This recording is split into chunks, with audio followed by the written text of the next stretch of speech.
프로젝트 일정 관리, 이 내용은 총 6개의 프로세스로 되어 있죠. 그래서 첫 번째 일정 관리 계획 수립, 두 번째 활동 정의, 세 번째 활동 순서 배열, 네 번째 활동 기간 산정, 다섯 번째 일정 개발, 여섯 번째 일정 통제입니다. 그 중에서 일정 관리 계획 수립은 일정을 관리하는 방법을 계획하는 프로세스고요. 나머지 활동 정의에서 일정 통제까지는 실제 일정 계획을 수립을 하고 일정을 관리하는 그러한 프로세스들로 구성이 되어 있죠. 그래서 그 첫 번째가 바로 뭐냐면은 일정 관리 계획 수립 프로세스입니다. 일정 관리 계획 수립 프로세스는 프로젝트 일정을 계획하고 개발하고 관리하고 실행하고 통제하는 그러한 절차라든지 정책 이런 것들을 문서화하는 것을 얘기를 하는데요. 다시 말하면 일정을 관리하는 방법에 대한 지침과 방향을 정한다라는 거죠. 그래서 실제 일정 계획을 수립하고 관리하는 게 아니라 관리하는 방법을 계획하는 프로세스다라고 상상하시면 되겠습니다. 그래서 산출물은 바로 그 프로젝트 일정 계획서에 나와 있는 그 내용들로 프로젝트를 그 계획을 일정 계획을 수립하고 그 방법대로 진척 관리라든지 하는 일정 관리를 수행하면 되겠죠. 자, 그러면은 프로세스 내용을 잠깐 보면요. 자, 이 내용에서 프로세스 흐름도 데이터 흐름들을 보시면은 우선 일정 관리 계획서를 만들기 위해서 우선 가장 기준이 되는 문서는 이제 프로젝트 헌장이죠. 프로젝트 헌장에는 물론 프로젝트 전반적인 내용을 다루고 있습니다만 그 중에서 대표적인 게 바로 뭐냐면은 마일스톤이죠. 그래서 마일스톤이라는 것 자체는 프로젝트에서 언제 어떤 일을 해야 되겠다라는 주요 포인트들을 표시하는 거죠. 그래서 프로젝트 완료는 뭐 12월 30일까지 끝내야 되겠다. 이러기 위해서 계획은 뭐 5월 5일까지 완료하고 그 다음에 설계는 뭐 7월 5일까지 완료하고 그 다음에 테스트는 10월 2일까지 완료한다. 이렇게 주요 포인트들을 표시하는 게 바로 그 마일스톤 스케줄이죠. 그래서 프로젝트 헌장에는 이런 계략적인 스케줄이기 때문에 그것을 토대로 해가지고 우리 프로젝트가 대략적으로 기간이 어느 정도 되는구나. 그 다음에 전체적인 프로젝트에 대한 규모나 상태가 이렇구나. 프로젝트에 대한 일정들이 계략적으로 이러기 때문에 우리는 이러한 프로젝트를 생각했을 때 어느 정도 수준으로 관리해야 되겠다는 관리에 대한 방법 자체를 계획하는 그러한 데 사용된다라고 보시면 되겠습니다. 자, 그 다음에는 이제 프로젝트 관리 계획서가 참고가 되는데요.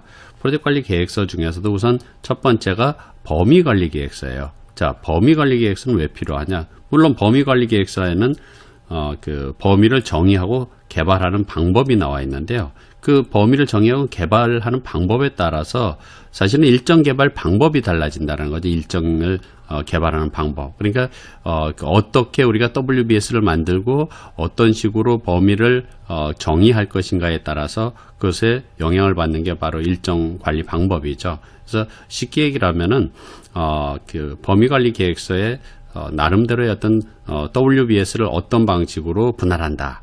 그리고 그 분할된 최하위 레벨인 워크 패키지는 그대로 일정 계획에다 반영한다. 아니면은 워크 패키지를 더 분할해서 활동 단위까지 분할해가지고 그걸로 일정을 개발한다. 등등 이러한 범위를 관리하는 방법 자체가 영향을 미칠 수 있겠고요.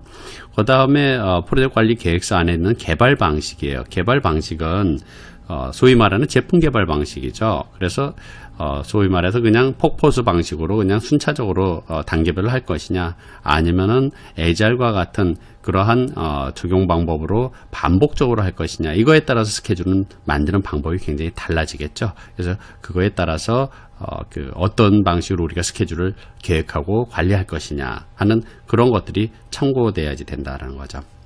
자, 그러면은 산출물은 일정관리 계획서인데요. 일정관리 계획서는 당연히 나머지 프로세스들, 즉 일정관리에 해당되는 나머지 프로세스들이죠. 활동을 정의하고 그 활동들에 대한 순서를 정하고 활동들의 소요 기간을 산정한 다음에 최종적으로 스케줄을 개발하고 그다음에 개발된 스케줄대로 제대로 이행되는지에 대한 것들을 지속적으로 감시하고 통제하는 그러한 여기에 보면은 다시 말하면 일정 관리하는 방법, 즉 일정 계획을 수립하는 방법과 관리하는 방법을 그대로 반영해서 그대로 이행을 한다라는 거죠. 그러니까 실제 프로젝트 일정 관리에 든 전체 프로세스 중에서 이 첫 번째 프로세스는 일정 관리 계획서는 나머지 프로세스들을 수행하는 그러한 방법이 계획되어 있기 때문에 그 방법에 따라서 정의하고 배열하고 산정하고 개발하고 통제한다라고 이해를 하시면 되겠죠. 그 밖에 이제 일정 관리 계획서는 또 어디에 쓰이냐면 원가 관리 계획을 수립하는 데 쓰입니다. 그래서 원가 관리 계획 수립하는데 여기도 원가를 관리하는 방법을 계획하는 거죠. 근데 실제 어떤 식으로 원가를 산정할 것인지 또는 어떤 방법으로 관리할 것인지에 대한 영향을 일정 관리 계획서에다 나와 있는 대로 영향을 미치게 되는데 예를 들면은 원가를 산정할 때는 기간 곱하기 단가를 한다. 그럼 일정 관리 계획서에는 기간으로 우리가 관리를 할 것인지에 대한 또 기간의 단위는 어떻게 될 것인지 이런 것들이 우리가 참고돼야지 될 부분들이고요. 또 관리에 대한 영향을 미치는데 원가 관리할 때 예를 들어서 원가를 어떤 방식으로 집계 할 것이냐. 그래서 스케줄을 어떤 방식으로 하느냐에 따라서 원가를 집계 하는 방식이 달라질 수 있다라는 거죠. 그래서 하나의 작업 자체가 실질적으로 소위 말해서 어떻게 성과를 측정할 것이냐 하는 그런 부분부터 시작해서 진척을 어떻게 체크할 것이냐 또는 이거에 따라서 실제 원가에 대한 것들이 얼만큼 발생했는지에 대한 원가에 대한 실적을 어떻게 집계할 것이냐 이런 것들이 참고가 될 수 있다라는 거죠. 자, 그 다음에 마지막 부분은 이제 리스크 식별입니다. 리스크 식별은 실제 일정 관리 계획서를 가지고 리스크 식별을 하게 되는데 그건 무슨 얘기냐면은요. 일정 관리 계획서에 특별한 관리 방법이 있을 수가 있다는 거죠. 특이한 방법으로 관리한다. 일상적인. 근데 이 특별한 특정 관리 방법은 리스크를 유발할 수도 있다는 거죠. 그래서 이런 리스크를 이런 관리 방법을 적용하게 되면 이러이러한 리스크가 발생할 수도 있겠다라는 그런 리스크를 식별할 때 관리 방식에 대한 그러한 불확실성이나 모호성을 참고해서 리스크 등록부에다 리스크 식별해서 반영하는 그러한 방법을 쓸 수 있기 때문에 일정 관리 계획서가 참고된다라고 볼 수 있겠습니다. 자, 두 번째 프로세스는 활동 정의입니다. 자, 활동 정의부터는 이제 실제 스케줄을 만드는 이제 작업인데요. 스케줄을 만들기 위해서는 우리 세 가지 요소가 필요하죠. 첫 번째는 활동이라는 목록. 그래서 액티비티라고 얘기하는 활동 목록이 필요하겠고요. 그래서 A라는 작업, B라는 작업, C라는 작업 이렇게 필요하겠고 두 번째는 활동들 간의 순서가 필요하겠죠. 순서 A 끝난다고 B하고 B가 끝난 다음에 C를 하면 되겠다. 그 다음에 세 번째는 활동들에 대한 소요 기간. 그래서 얘는 이틀 걸리겠다, 얘는 4일 걸리겠다, 이틀 걸리겠다. 이렇게 세 가지 요소가 있으면 그것을 가지고 이런 식으로 스케줄을 만들면 되는 거죠. 그래서 물론 이거는 이제 스케줄로 나중에 최종적으로 완성을 해야 되는데 그 과정에서 필요한 3요소가 있는데 그 3요소 중에서 첫 번째 요소는 활동 목록을 만드는 프로세스가 바로 첫 번째 활동 정의 프로세스고요. 그 다음에 두 번째가 이제 그 다음 프로세스는 활동 순서를 정하는 게 바로 다음 6.3에 해당되는 프로세스고요. 그 다음에 세 번째 요소가 6.4에 해당되는 활동 기간 산정에 대한 프로세스죠. 그래서 이 세 가지가 준비되면 본격적으로 일정 개발에 들어가게 되는 거죠. 그래서 이 세 가지 요소 중에서 활동 목록을 만드는 첫 번째 프로세스를 살펴보도록 하겠습니다. 자, 활동 정의를 통해서 뭐가 만들어진다 그랬습니까? 활동 목록이 만들어진다라고 그랬습니다. 액티비티 리스트죠. 그래서 활동 정의라는 것은 결과적으로 우리가 WBS에 나오는 인도물들을 생산하기 위해서 필요로 한 행위, 즉 관련 활동들이 뭐가 있는지를 찾아내는 거죠. 식별하고 문서화하는 거예요. 그래서 프로젝트 작업에서 이제 기간을 산정한다든지 일정 계획을 수립한다든지 실행을 한다든지 감시 통제를 하기 위해서 대상이 있어야 되는데 그 대상이 바로 활동들이라는 거죠. 그래서 그 활동들은 WBS의 워크 패키지를 세분화해서 수행을 하면 된다라는 거죠. 자, 그러면은 내용들을 이제 한번 보도록 하죠. 우선 이런 활동 목록을 만들기 위해서 어떤 작업들이 필요하냐 라고 봤을 때 우선 첫 번째가 프로젝트 관리 계획서 안에 있는 일정 관리 계획서예요. 이건 바로 앞에 프로세스에 나온 산출물이죠. 일정 관리 계획서에는 활동을 정의하는 것부터 시작해서 일정 계획을 수립하고 관리하는 방법이 나와 있다. 그래서 여기에 있는 방법대로 우리가 활동을 정의하면 되겠다라는 그런 부분들이고요. 그 다음에 이제 두 번째 프로젝트 관리 계획서 안에는 범위 기준선이에요. 우선 범위 기준선에는 WBS 범위 기술서와 WBS 딕셔너리가 있습니다만은 아까 말씀드린 것처럼 WBS로부터 최고 하위 레벨은 워크 패키지를 분할을 해요. 그 분할을 해서 우리가 활동 목록을 만든다는 거죠. 분할을 해서 활동 목록을 만든다는 거죠. 세분화해가지고. 그래서 WBS 워크 패키지는 산출물 또는 인도물 중심이라 그러면 그 산출물을 만들기 위한 행위 또는 단계 이런 것들을 우리는 활동으로 분할한다라고 보시면 되는 거죠. 그 밖에는 범위 기준선 안에는 이제 범위 기술서와 같은 그런 부분들이 있는데요. 소위 말해서 이 범위 기술서 안에는 프로젝트 전반적인 범위, 물론 WBS도 마찬가지죠. 그리고 산출해야 될 주요 인도물, 가정이나 제약 조건 이런 것들이 있기 때문에 거기에 맞는 범위에 필요로 한 활동들, 또 그러한 인도물을 만들기 위한 활동들 이런 것들을 고려하는 데다 또 범위 기준선을 쓴다라고 생각을 하시면 되겠습니다. 그러면은 산출물로 나오는 게 뭡니까? 여기 보시는 것처럼 액티비티 리스트가 나오죠. 그래서 WBS의 어떤 최고 하위 레벨에 해당되는 이 워크 패키지의 산출물을 만들기 위해서 구체적으로 어떠한 활동들이 필요한지를 목록을 만들어내는데 그걸 우리가 액티비티 리스트 또는 스케줄 액티비티라고 얘기를 하는 그 항목들이죠. 그래서 이걸 가지고 뭘 해요? 스케줄을 만들게 되는 거죠. 이걸 우리가 활동 목록이라고 얘기를 하고요.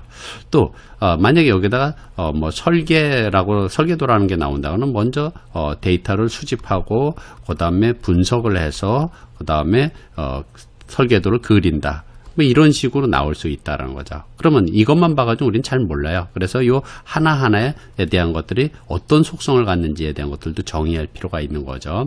그러니까 액티비티 리스트만 나오는 게 아니라 속성들도 나온다라는 거죠. 그러니까 요 작업은 예를 들어서 무슨 설계 단계에서는 작업이다. 요거는 분석 단계에서는 작업이다. 또는 요거는 어떤 부서에서 수행하는 작업이고 요 작업을 하기 위해서 선행돼야 될 작업은 무엇이다. 그리고 요 작업은 어느 작업장 또는 어느 프로젝트 사이트에서 수행한다. 이러한 각각의 여러 가지 속성들을 함께 정의할 필요가 있다라는 거죠.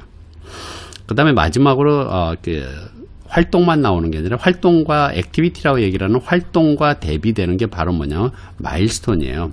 자, 마일스톤이라는 것 자체는요. 앞서도 말씀드렸습니다. 활동은 소요 기간이 있습니다. 기간. 그래서 기간이 며칠 걸린다라고 얘기를 할 수 있는데 마일스톤은 기간이 없이 단지 어떤 특정 시점만을 뜻하는 거죠. 기간이 바로 0이라는 거죠. 기간이 없다. 그래서 어느 특정 시점 예를 들어서 설계 완료는 12월 5일까지 한다. 이런 특정 시점만을 표시해 주는 것을 마일스톤이라고 얘기를 하고요.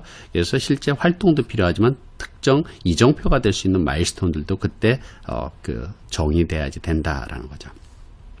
자, 그러면은 여기는 활동 목록을 중심으로 한 이런 내용들은 어디에 쓰이느냐? 당연히 스케줄을 만들기 위한 활동 순서를 정하는데 이 활동 목록 A, B, C라는 이 활동들, 얘들에 대한 순서를 정하고 또 기간도 정한다고 이렇게 말씀을 드렸어요. 이게 바로 다음 프로세스들에 사용되는 것들이고요. 이걸 통해서 최종적으로 뭐가 만들어져요? 스케줄이 개발이 된다라는 거죠. 그 밖에는 이제 9.2에 해당되는 건 자원관리예요. 프로젝트 자원관리인데 프로젝트 자원관리에서는 각각의 액티비티별로 어떤 인적 자원 또는 어떤 물적 자원이 얼마만큼 언제 필요한지에 대한 것들을 정의를 해야 되거든요. 그래서 그 자원을 고려해서 최종적으로 나중에 소위 말하는 기간도 조정을 해야지 되는 거죠. 자원이 많이 투입되면 기간이 적게 소요될 테고 자원이 적게 투입되면 기간이 많이 소요되겠죠. 그래서 각각의 작업별로 어떤 자원이 어느 시점에 얼마큼 필요한지를 정의하는 그런 Resource Requirement라는 자원 요구사항을 도출하기 위해서 활동 자원 산정이라는 프로세스에서 이 활동 목록들이 당연히 필요하다고 볼 수 있겠습니다.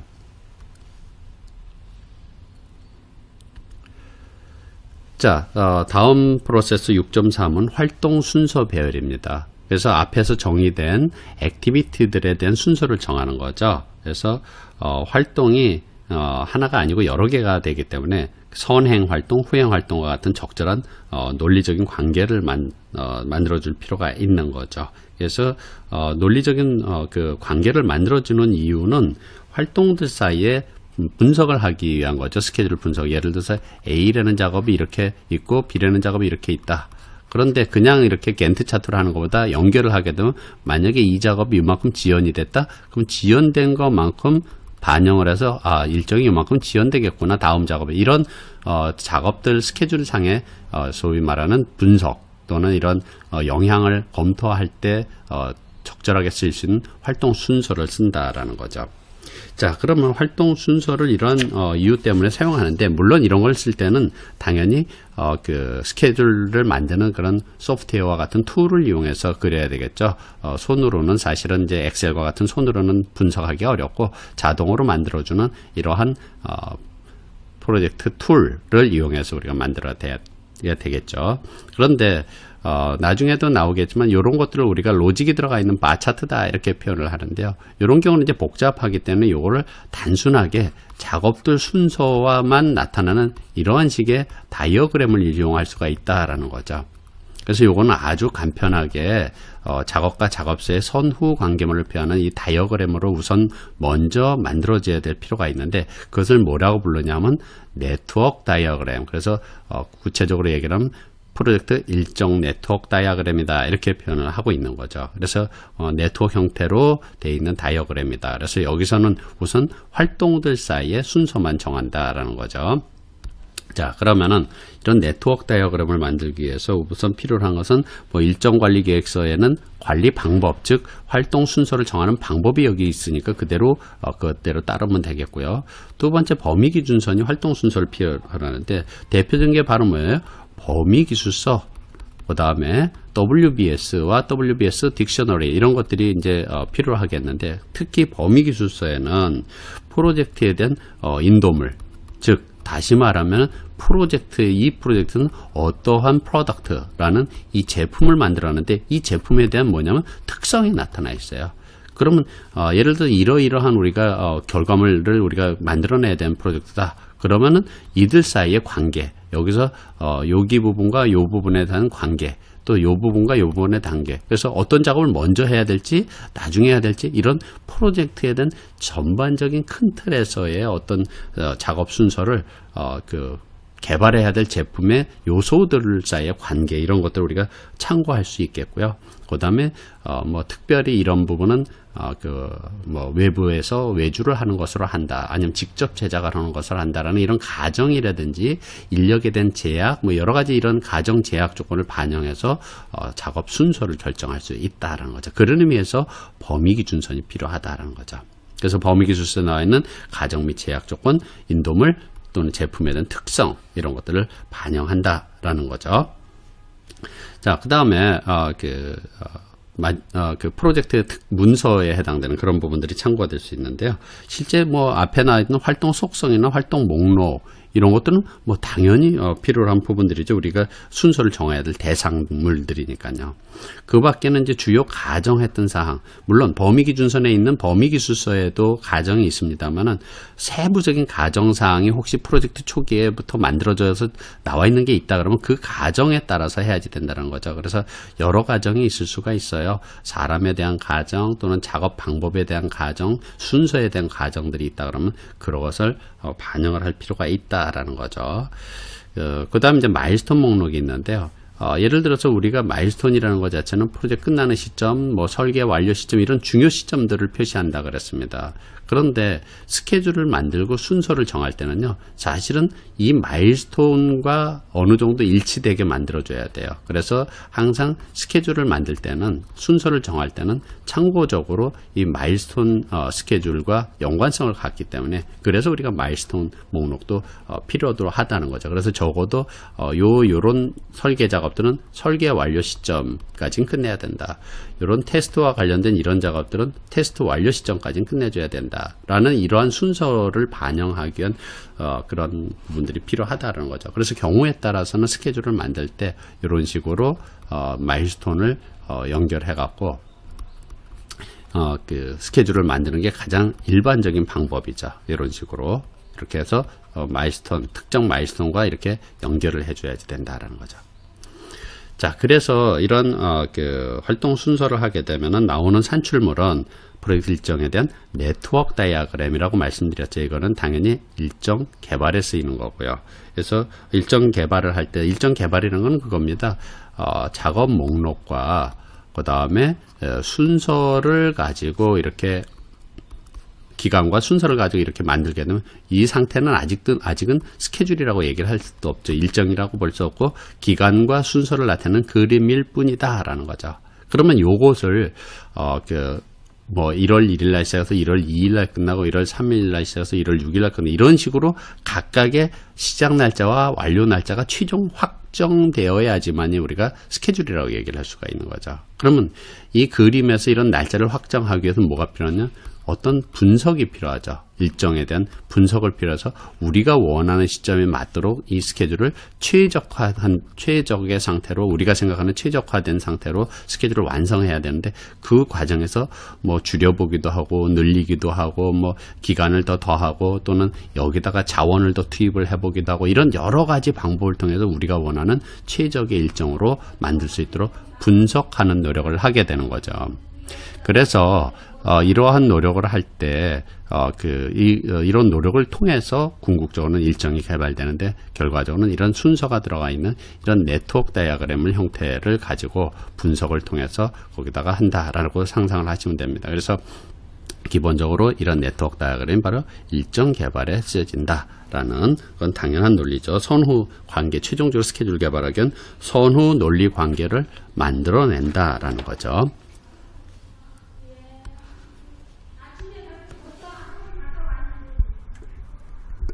자, 네 번째 프로세스는 활동기간 산정입니다.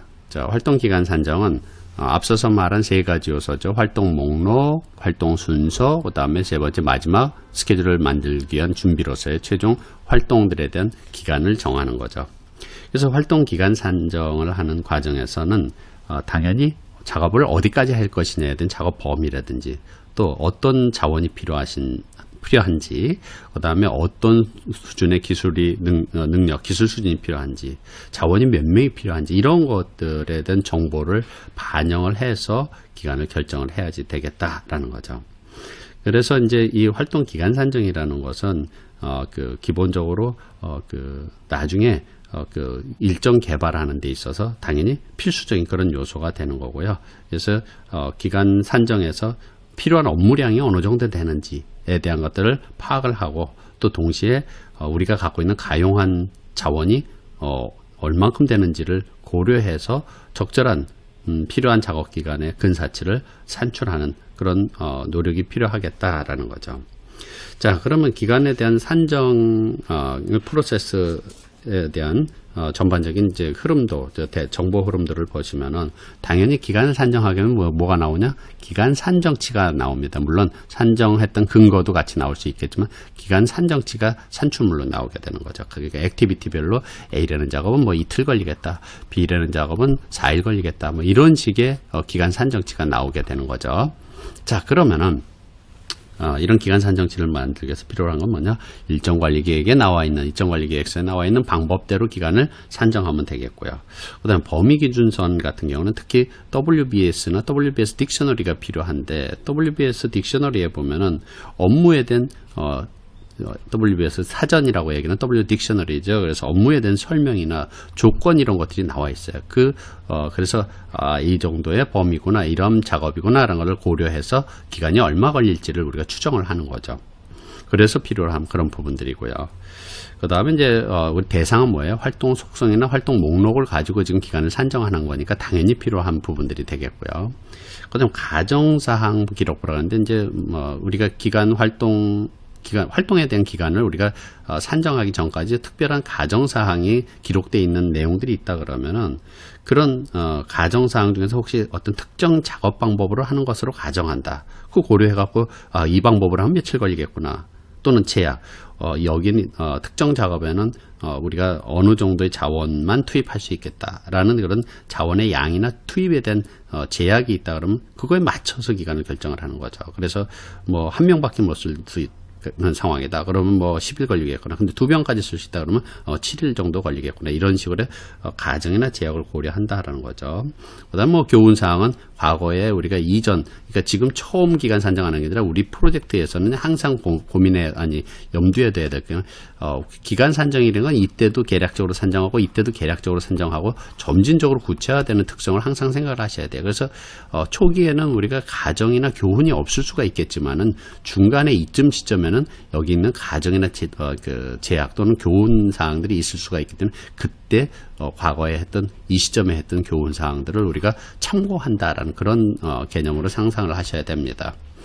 그 다음에 마일스톤 목록 자체는 당연히 특정 마일스톤 예정일을 맞춰가지고 기간을 결정을 해줘야지 되는 거죠. 그래서 설계가 언제까지이기 때문에 이 기간들은 대략적으로 우리가 얼마를 결정을 해야 되겠다. 이 기간 맞추기 위해서 어느 정도 결정해야 되겠다. 이런 마일스톤 특정한 그런 마일스톤 예정일을 고려해서 기간을 결정해야 된다는 거죠.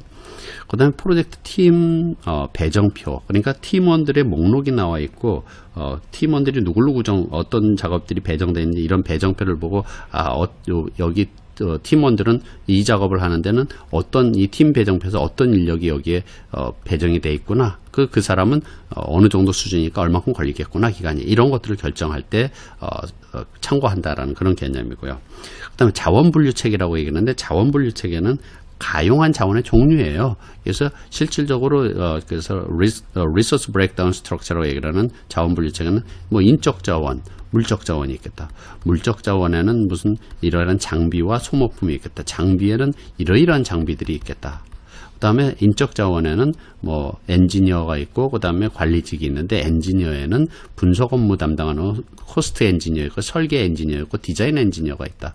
그 안에는 뭐 이러이러한 인력들이 있겠다. 이렇게 자원의 종류를 나타내는 거기 때문에 이 자원의 종류를 보고서는 우리가 이러이러한 자원을 여기다 쓰면 되겠구나 라고 판단할 때 이용한다라는 그런 부분들이죠. 근데 자원 달력이라는 건 사람들의 근무와 그 다음에 휴무를 나타내는 그러한 부분들이에요. 그래서 개개인의 근무와 휴무를 나타내는데 물론 프로젝트 풀타임 멤버들은 똑같겠지만은 파트타임 멤버들은 다를 수가 있다라는 거죠. 그래서 사람들의 근무 휴무를 다 이렇게 나타내 보면은 요 기간 동안은 몇 명이 가능하겠구나.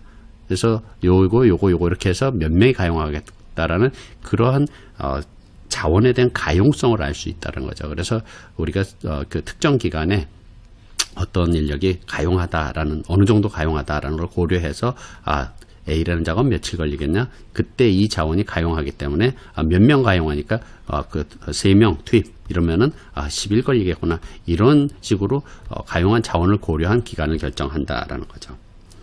그 다음에 자원 요구사항, 실질적으로는 이제 이 자원 요구사항이라는 것은 바로 이제 9장에서 나오는 프로젝트 자원 관리에서 자원 산정, 활동 자원 산정. 그래서 A라는 작업, B라는 작업, C라는 작업, 이 작업별로 어떤 종류의 자원들이 어느 시점에 얼마만큼 필요한지 이런 것들을 우리가 추정하는 거. 그걸 우리가 그걸 통해서 나오는 게 자원 요구 사항이라고 이렇게 표현을 합니다. 그래서 이 작업에는 어떤 인력이 어느 시점에 얼마만큼 필요하겠구나라는 것을 고려해 가지고 그것도 활동 기간에 산정을 한다라는 건데 실질적으로 기간을 먼저 10일 이렇게 정한 다음에 나중에 이게 확정되면은 그거에 따라 다시 반영할 수도 있겠고요. 그러니까 기간이라는 것도 한 번에 결정되는 게 아니라 똑같이 프로젝트에 대한 점진적인 구체화예요. 처음엔 10일 걸리겠다. 근데 그 활동 자원 상황을 보니까 지금 이러이러한 것들이 필요하다. 그걸 고려해서 이런 자원 요구 사항을 고려해 가지고 그러면 8일이면 되겠다. 이런 식으로 계속 점진적으로 구체화 나가는 그런 특성을 갖게 되는 거죠. 그 다음에 마지막 부분은 리스크 관리 대장입니다. 리스크 관리 대장에는 뭐가 나와 있어요?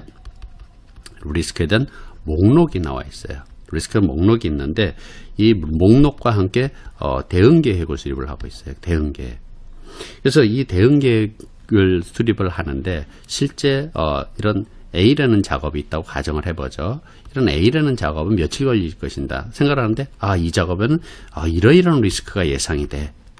그래서 그 목록을 보고서는 이러이러한 리스크가 예상이 되니까 원래는 10일 걸리는데 그래서 예비 시간은 우리가 3일까지 해가지고 13일로 하자. 이런 식의 어떤 대응을 고려해가지고 하기 위해서 리스크를 참고한다라는 그런 개념이 되는 거죠. 자, 그러면 이런 걸 통해서 우리가 기간 산정치가 나오고 그 기간을 산정한 근거에 대한 산정 기준이 같이 나오게 되는데, 이런 기간 산정치는 어디에 쓰이느냐? 당연히 아까 말씀드린 것처럼 3요소, 활동 목록, 활동 순서, 기간, 이렇게 3요소가 만들어지면 그걸 가지고 이제 본격적으로 일정을 분석해서 스케줄을 개발하는 그런 데 필요하다고 말씀을 드렸죠. 그 다음에 이제 실질적으로 리스크를 고려해 가지고 기간을 산정하기도 하지만은 또 이미 산정된 기간 산정치, 이걸 가지고 리스크를 식별할 수도 있다는 거죠. 그래서 10일 정도로 생각을 했는데 여기 리스크가 있겠네. 그러면 A라는 작업에는 기간에 대한 리스크가 예상이 된다 라고 이렇게 리스크 목록에다가 기록을 해줘야 돼요. 그걸 나중에 이걸 고려해서 다시 우리 뭘 해야 돼요? 그게 바로 일로 돌아오게 되는 거죠. 그러니까 이건 반복적이라고 계속 말씀을 드렸어요. 그래서 그걸 염두에 두지 않으면 이런 그 흐름도 자체가 이해하기가 상당히 어렵죠. 그 다음에 마지막으로는 뭐냐면은 정량적 리스크 분석이라고 그랬어요. 정량적 분석의 대표적인 게 바로 뭐냐면은 스케줄에 대한 시뮬레이션 같은 그런 부분들이죠. 그래서 시뮬레이션을 좀 이해를 하셔야지만 이거를 우리가 이해할 수 있는데, 쉽게 얘기를 하고 시뮬레이션을 하기 위해서는 뭐 A라는 작업은 최소 10일쯤 걸리고 최대 20일까지 걸리는데 보통 13일 정도 걸린다. 이러한 데이터들이 필요해요. 그래서 최악의 경우와 최상의 경우에 대한 이런 범위라든지 이런 그 분포, 기간에 대한 분포 데이터가 필요하기 때문에 그걸 가지고 우리가 나중에 그 리스크 시뮬레이션과 같은 정량적 분석을 하는데 쓰인다라는 거죠. 그래서 기간을 산정할 때 단순하게 며칠 걸릴 거라고 결정할 수도 있겠지만 대략적으로 최소 며칠에서 최대 며칠까지 걸린다. 이런 식으로 기간도 산정할 수 있겠고, 그런 데이터들이 나중에 정량적 분석을 하기 위한 리스크 시뮬레이션에 사용이 된다라고 이해를 하시면 되겠습니다.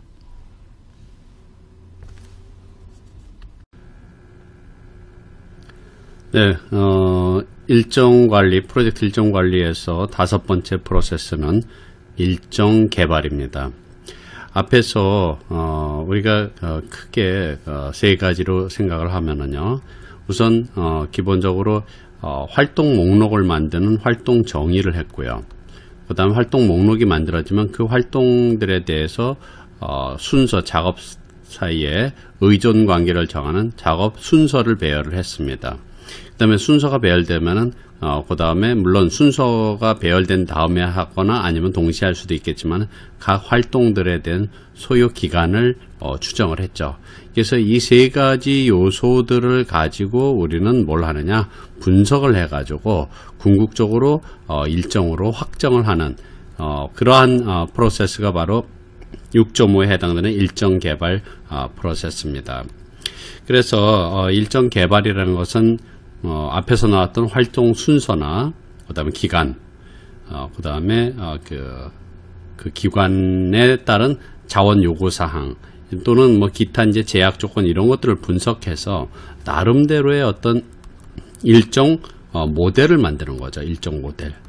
그러니까 일정 모델이라는 것은 기본적으로 날짜, 즉 각각의 작업들이 언제 시작해서 언제 끝나고 며칠날 시작해서 며칠 끝난다라는 그런 시작일이나 종료일이 없는 그런 상태의 모델을 얘기를 하는 거죠. 그래서 이 모델을 만드는 일은 프로젝트 전반에 걸쳐서 지속적으로 반복적으로 됩니다. 그러다가 그 모델을 이용해서 뭐가 만들어지냐면 바로 프로젝트 일정이 만들어지는 거죠. 또는 그 프로젝트에 대한 그것을 일정을 궁극적으로 우리가 승인하게 되면 이제 일정 기준선이 만들어지게 되는 거죠. 그래서 이러한 그 일정 개발이라는 프로세스는 한 번으로 끝나는 게 아니라 지속적으로 계속해서 일정 모델을 계속 업데이트 시키고 만들어가고 하는 일들을 프로젝트 지속적으로 해야지 된다라고 이해를 하시면 되겠습니다. 자, 그러면은 데이터 흐름들을 한번 보도록 하죠. 먼저 크게 보면은 그 프로젝트 관리 계획서가 필요한데 프로젝트 관리 계획서 안에 들어있는 일정관리계획서는 당연히 일정을 관리하는 방법이 계획되어 있죠. 그렇기 때문에 특히 여기서 하는 일정 개발에 대한 절차 및 방법 기준 이런 것들이 여기 나와 있어서 여기 나와 있는 대로 이 방법대로 우리가 일정 개발을 하면 된다라고 생각을 하시면 되겠고요. 그 다음에 이제 범위기준선이 나와 있는데요. 범위기준선은 우리가 아시는 것처럼 가장 대표적인 게 뭐예요? 범위기준서뿐만 아니라 WBS와 WBS 딕셔너리죠. 그 다음에 여기를 보면 범위기준서면 프로젝트에서 만들어야 될 인도물 이런 것들이 명확하게 범위기준서에 정의되어 있어요. 그래서 실제 일정 개발을 할 때는 이러이러한 작업들을 우리가 해야 되고 이런 결과물을 만들어야 되는구나. 그걸 하기 위해서 어떤 스케줄이 만들어져야 될지에 대한 전반적인 정보, 전반적인 수준이나 내용들을 우리가 파악하는 데 필요로 한다라고 상상을 하시면 되겠습니다. 자, 그 다음에 고려해야 될 사항들이 프로젝트 문서인데요. 프로젝트 문서에서 많은 것들이 이렇게 쭉 나열되어 있어요. 근데 그 중에서 활동 속성이나 활동 목록이라든지 아니면은 기간 산정치라든지 아니면은 네트워크 다이어그램이라든지 이런 것들은 앞서 말씀드린 것처럼 우리가 일정 개발을 하기 위해서 필요한 게 뭐예요? 액티비티 리스트와 그 다음에 소요되는 기간, 그 다음에 그 작업들 사이의 의존 관계의 순서 이게 있어야지 기본적으로 이렇게 스케줄을 만들 수 있는 준비가 된다라고 말씀을 드렸어요. 그래서 요거는 앞서서 6.2부터 6.4에 해당되는 프로세스의 산출물들이죠. 그래서 절대적으로 필요한 그런 이 스케줄을 만드는 데 있어서 이 세 가지는 당연히 이 필요한 그런 부분들이라고 상상을 하시면 되겠고요. 뭐 그 밖에는 이제 한번 보면은요. 가정사항 기록부라고 되어 있는데 이런 것들은 이제 특히 가정 및 제약이 나와 있기 때문에요. 특정 작업은 언제까지 꼭 끝내야 된다. 뭐 특정 단계는 언제까지 끝내야 된다라는 이러한 제약이라든지 또는 자원에 대한 제약이라든지 이런 여러 가지 제약 조건을 고려해서 우리가 최종적으로 스케줄을 완성해 나가는 그러한 과정에서의 필요로 한 데이터가 될 수가 있겠고요. 그런데 앞서서 우리가 기간을 결정할 때 예를 들어서 5일 걸린다라는 작업이 있으면 여기에는 어떤 인력이 얼마만큼 투입되는지에 따라서 우리 기간은 달라질 수 있어요. 그래서 최종적으로 일정 모델을 만드는 일정을 개발하는 과정에서는 투입되는 자원, 인력뿐만 아니라 투입되는 자원에 대한 것들이 상당히 많이 영향을 미친다라고 상상을 하시면 되겠죠.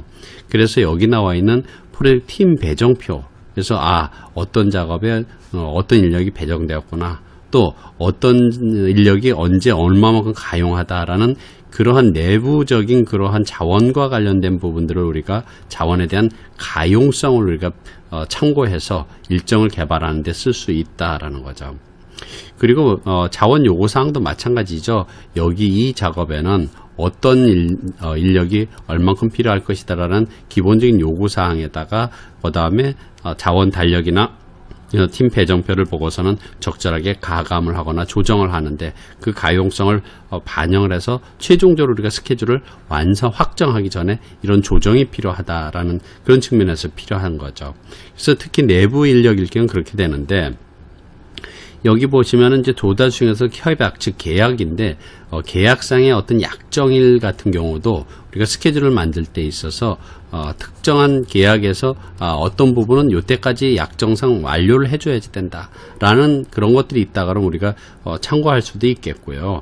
또 경우에 따라서는 이런 또 다른 협약, 계약의 의미는 우리가 외주를 줬을 때 특히 외부로부터 조달을 할 경우에 그것도 이제 계약, 협약에 해당되는 거죠. 이럴 때는 이제 외부 자원, 그러니까 실제 외부에서 조달할 수 있는 외부 자원에 대한 가용성을 평가할 수 있다는 거죠. 앞에 있는 부분들은 내부 자원의 가용성을 평가할 때 있다 그러면은 계약을 통해서 우리가 직접 외부 인력을 아웃소싱 할 수도 있겠고 또 이런 작업은 외부 인력이 수행을 하기 때문에 우리가 인력을 안 쏠 수도 있겠고 이런 외부에 대한 자원에 대한 가용성을 계약서 즉 협약을 통해서 알 수 있다라는 거죠. 자, 그러면은 여기서는 뭐 사실 제일 가장 중요한 부분들은 일정 네트워크 분석하는 방법, 크리티컬 패스 메소드와 같은 이런 부분들이 굉장히 중요한 부분들인데, 여기서는 지금 데이터 흐름도만 표현을 하기 때문에 여기서는 따로 설명을 드리지 않겠고요.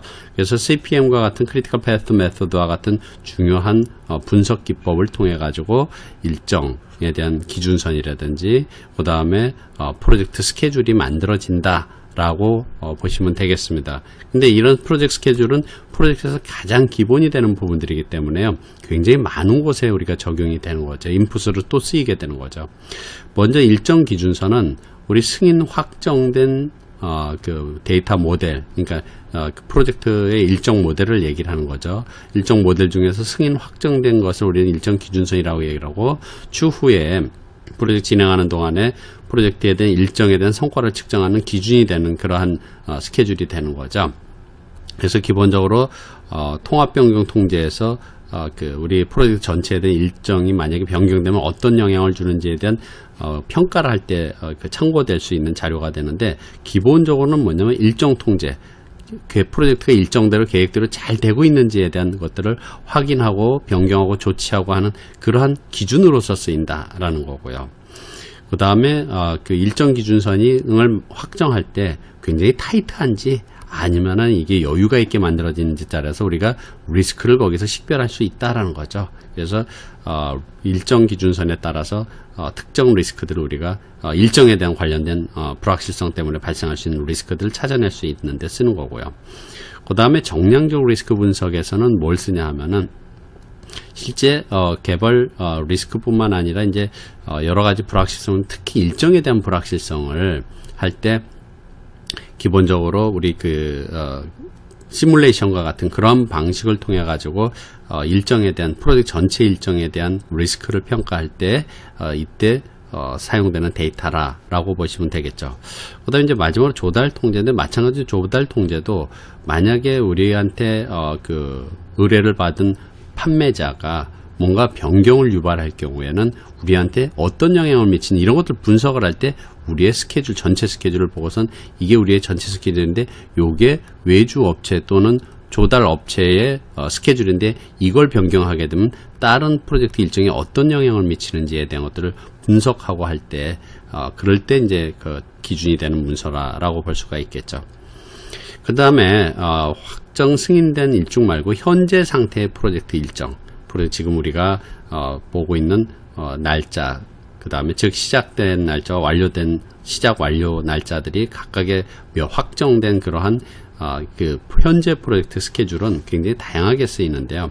당연히 프로젝트를 지시 및 실행하는 동안에 이 일정에 따라서 우리는 지시하고, 또 이 일정에 따라서 이게 바로 최신 버전이기 때문에 이 일정에 따라서 지금 프로젝트에 대한 여러 가지 조치라든지 이런 통제를 똑같이 그 평가하고 분석할 때 쓸 수 있다라는 거죠. 그 다음에 이 일정을 기준으로 해서 원가 산정, 기간이 며칠 걸릴 것이냐에 따라서 우리가 원가는 달라지겠죠. 그래서 투입되는 기간에 따라서 뭐 인건비 이런 거 달라지기 때문에 원가 산정이라든지, 또 기간대별로 예산을 편성할 때 예산 책정이라든지 이런 것들이 필요하겠고요. 그 다음에 스케줄에 필요한 자원이 얼마만큼 언제 필요한지에 대한 것들에 대한 그러한 자원관리 계획 수립할 때도 필요하겠고요. 그 다음에 스케줄에 나와 있는 대로 그 일정대로 우리가 자원을 필요 시점에서 획득해야 되는 그런 자원 확보에도 필요로 하겠고요. 그 다음에 스케줄을 보면서 어떤 시점에 어떤 자원이 가용하구나, 그래서 그거에 따라서 그 인력을 언제 교육을 보내야 되겠다, 또 그 인력의 역량을 개발하기 위한 활동을 언제 해야 되겠다고 스케줄상에서 우리가 참고를 할 수 있겠고요. 그 다음에 자원 통제는 우리가 계획대로 자원이 투입되고 있는지 얼마만큼 가용한지를 지속적으로 확인하는 게 이제 자원 통제인데요. 그래서 언제 어떤 자원이 필요한지에 대한 시기, 그 다음 위치, 이런 것들을 스케줄을 보면서 파악을 하고 스케줄에 나와 있는 계획된 자원에 맞춰 가지고 우리가 집행이 되고 있는지, 여유가 있는지 없는지 이런 것들을 통제하는 그런 부분에서도 필요하겠다라는 거죠. 그 다음에 리스크에 대한 대응 계획 수립인데요. 리스크 대응 계획 수립은 일반적으로 우리가 리스크가 있다 그러면 그 리스크를 대응할 수 있는 사전 대응 방안을 전략을 수립을 하는데 그 대응 방안을 언제 우리가 수행할지에 대한 것들을 액티비티 기본적인 그런 우리 작업 활동들과 조율을 해야 될 때 이제 참고할 수가 있겠다는 거죠. 그 다음에 이제 조달을 수행한다라는 것은 우리 프로젝트 스케줄이 이렇게 나와 있다 그러면은, 요 부분은 외주를 해야 되는데 어느쯤에 우리가 발주해서 언제쯤에 물건이 들어와야 되겠다라는 그러한 것들을 계획에 따라서 수행할 때 이제 조달 수행이 필요하겠고요. 그 다음에 마지막 이해관계자 참여계획 수립 그랬는데요. 특정 이해관계자들이 어느 시점에 투입이 돼야 되는지 이런 것들을 판단할 때도 이용을 한다라는 거죠. 그 밖에는 프로젝트에서 우리 여기 보시면 이제 프로젝트 달력이라고 이렇게 나와 있는데요. 프로젝트 달력은 이제 일정 통제에 필요하다 그랬어요. 즉 일정 통제할 때 나중에 이제 현재 프로젝트 추세로 가면은 원래 계획보다 얼마만큼 더 지연될 것이냐라는 이런 것들의 예측을 평가를 해야지 돼요. 이때 날짜를 정확하게 계산하기 위해서 프로젝트 일정 예측치를 계산하기 위한 하나의 노는 날과 근무하는 날이 표현되어 있는, 즉 휴무일과 근무일이 표현된 달력을 참고를 해서, 그래서 노는 날 휴무일 이때 건너뛰고 그래서 이만큼이 필요하겠구나 라는 그러한 것들을 판단할 때 프로젝트 달력을 이용한다 라고 보시면 되겠습니다. 자, 프로젝트 일정 관리의 마지막 프로세스는 6.6 일정 통제입니다. 앞서서도 우리가 일정 통제에 대한 뿐만 아니라 모든 통제와 관련된 개념을 설명을 드렸는데요. 통제한다라는 말은 다시 말씀드리면 뭐예요? 영어로 우리가 컨트롤 그러지 않습니까? 그건 통제한다라는 것은 좁은 의미의 관리다. 그래서 좁은 의미의 관리인데, 관리한다라는 건 무슨 얘기냐? 계획대로 잘 진행되도록 하는 뭔가 노력을 하는 거죠. 그래서 계획대로 잘 진행되도록 하기 위해서는 먼저 계획을 알아야 되겠죠. 플랜이라고 얘기를 하는 계획을 알아야 되겠고, 그거에 대비해서 실적을 알아야 되겠죠. 실적. 그래서 실적, 액츄얼이라고 그냥 편안하게 하겠죠. 그러면 이 계획 대비 실적에 대한 것들의 차이가 있는지에 대한 것들을 확인해 갖고, 차이가 없다라는 것은 계획대로 잘 진행되고 있다라는 뜻이에요. 근데 차이가 있다라는 것은 잘 안 되고 있다는 거죠. 실적이 나쁘다는 거죠. 물론 계획보다 좋은 실적으로 차이가 있을 수도 있겠지만, 여기서 말하는 건 이제 계획보다 못한 실적의 차이를 얘기를 하는 거죠. 그럼 이 차이를 어떻게 해야 돼요? 우리는 따라잡아야 되겠죠. 따라잡기. 그래서 계획대로 따라잡기 위해서는 뭐가 필요해요? 뭔가 조치라든지 아니면 경우에 따라서는 변경이 필요하겠죠. 도저히 따라잡을 수 없는 조치. 그래서 그걸 우리가 corrective action, 그래서 시정 조치라는 표현을 쓰게 되는 거죠. 그래서 뭐 시정 조치라는 건 여러 가지 방법이 있겠죠. 작업 방법을 바꾼다든지, 아니면은 순서를 바꾼다든지, 인력을 더 투입한다든지, 아니면 추가 작업을 한다든지, 뭐 이런 식의 여러 가지 조치들이 있겠는데, 그거에 따라서 우리는 프로젝트에 대한 일정 계획이 변경이 될 수도 있고 조정이 될 수도 있다라는 거죠. 자, 그래서 여기서 말하는 일정 통제라는 것 자체는 기본적으로 이제 그 일정 모델을 업데이트하는 상황이 오게 되는 거죠. 그래서 그 일반적인 일정 모델도 업데이트하게 되려면 우리 실제 성과를 정확하게 알아야 되겠고, 그 다음에 이제 일정 기준선 자체를 만약에 변경해야 되겠다 그러면은 우리 통합 변경 통제 수행 프로세스를 통해서 승인을 받아야지만 된다라는 거죠. 그래서 어쨌든 일정 통제를 하기 위해서 우리가 주력해야 될 일이 뭐냐 하면은 일정의 현상을 판단을 해야지 되죠. 그리고 이제 만약 일정 변경을 해야 되겠다. 그러면 일정 상황 변경해야 될 상황이다. 그러면 일정 변경을 발생시키는 요인들을 뭔가 파악을 해야지 되죠. 범위 조정이 필요한지, 자원 변경이 필요한지, 자원 추가가 필요한지. 그래서 결론적으로는 이제 일정에 대한 예비 시간 이런 것들을 다시 검토를 한다든지, 최종적으로 일정이 변경될 필요가 있는지 여부를 판단한다든지 이런 것들을 하게 되겠고, 만약에 이제 일정 변경이 필요하다 그러면 일정 관리, 변경 관리 절차에 따라서 해야 되기 때문에 실질적인 변경도 관리해야 될 필요가 있다라는 게 바로 이제 이 프로세스에서 수행해야 될 일이라고 볼 수가 있겠죠. 자, 그러면은 데이터 흐름들을 이제 간략하게 보겠습니다. 일정 통제와 관련된 데이터 흐름은 굉장히 단순합니다. 반복적인 거죠. 항상 뭐예요? 계획, 대비, 실적에 대한 그러한 부분들이 우리는 항상 비교 대상인 거죠.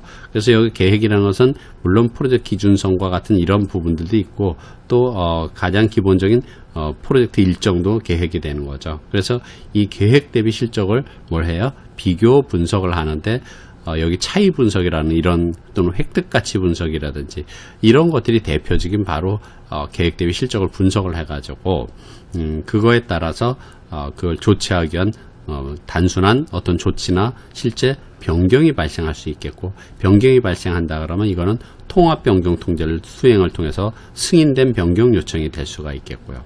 그 다음에 이제 여기 보시면 이제 우선 계획이라는 것 자체를 한번 잠깐 볼까요? 그러면 이제 일정관리계획서는 기본적으로 뭐예요? 일정을 관리하는 기준 방법이라 그랬죠. 그래서 통제는 어떤 기준에 의해서 어떤 방법으로 우리가 관리한다라는 그런 기준이 나와 있겠고요. 그 다음에 이제 일정 기준서는 당연히 우리가 계획 대비 실적을 비교하는 기준이 되는 그런 부분들이죠. 마찬가지로 여기 프로젝트 일정도 마찬가지고요.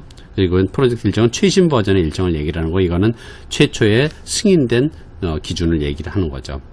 그 다음에 이제 범위 기준선 같은 경우는 프로젝트의 전반적인 상태 파악을 한다든지 일정 변경을 검토할 때 프로젝트의 우리 전반적인 내용은 이렇다 라는 것을 우리가 파악할 때 검토할 때 쓰는 그런 데이터가 되겠고요. 그 다음에 성과 측정 기준서는 우리 7장에 원가 관리를 할 때 이제 획득 가치 분석이라는 게 나오는데, 거기서 획득 가치 분석에서 보면은 이제 성과 측정 기준선이라는 개념이 나오거든요. 이것도 마찬가지로 계획 대비 실적에 대한 성과를 측정하는 종합적인 그러한 기준이 되는 그런 정보들이죠. 그래서 기준 플랜에 대한 그런 부분들이라고 보면 되겠고요. 그 밖에는 이제 여기 보시면은 프로젝트 달력이라는 게 있죠. 프로젝트 달력 같은 경우는 나중에 일정 예측할 때 필요로 한 부분들이죠. 그래서 근무일, 휴무일 건너뛰어서 언제쯤 끝날 수 있겠다라는 예측할 때, 계산할 때 쓰는 거다라고 말씀을 드렸고요. 그 다음에 이제 자원 달력 같은 경우에는 실제 자원들이 언제 얼마만큼 놀고 근무하고 하는 걸 포함해 갖고 그거를 다 합치면은 자원에 대한 가용성이 나오게 되는 거죠. 그래서 자원 가용성을 판단을 해 가지고 어떤 조치를 해야지 되겠다 라고 조치를 결정할 때 자원의 가용성을, 어떤 인력을 예를 들어서 더 집어넣어야 되겠다, 빼야 되겠다, 뭐 이런 조치를 할 때 자원 가용성을 우리가 검토할 수 있다라는 거죠. 그 다음에 어쨌든 전반적인 일정을 변경하거나 조치를 할 때 종합적인 그런 데이터들, 즉 검토 및 업데이트 대상이 되는 것들이 이제 일정 데이터라고 볼 수가 있겠고요. 그 다음에 이제 우리 프로젝트 작업 지시 및 관리라는 실행 프로세스 그룹을 통해서 나오는 게 바로 뭐냐면 작업 성과 데이터인데요. 이 작업 성과 데이터는 기본적으로 이런 스케줄이 있다고 가정을 하면요.